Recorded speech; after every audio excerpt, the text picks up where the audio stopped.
यूनानी हकीमों का औरत को हम बिस्तरी से खुश करने के तरीके से।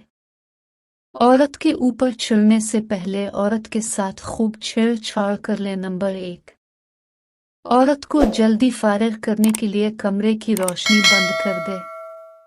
नंबर 3, हम बिस्तरी से पहले औरत के जिस्म के साथ खेलना। नंबर 4, हम बिस्तरी के वक्त औरत के कान में सरगोशी करना।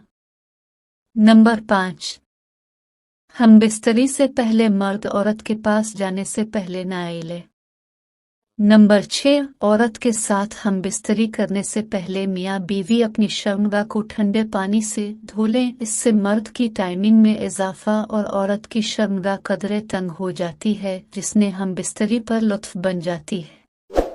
नंबर 7, मर्द की फारिग होने के फौरन बाद औरत से अलहदा ना हो बल्कि थोड़ी ठहरा रहे।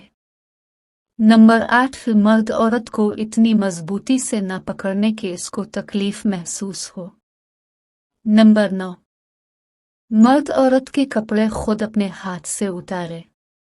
नंबर 10, अल्लाह ताला ने मर्द की निस्बत पर औरत के अंदर हम बिस्तरी की ख्वाहिश औरत में ज्यादा रखा है, लेकिन इस पर शर्म व हया को गालिब कर दिया है, जिसकी वजह से इसकी शहवत सुई हुई होती है। इसलिए मर्द को चाहिए कि औरत के साथ मुबाशरत करने से पहले औरत को हम बिस्तरी के लिए खूब तैयार करे।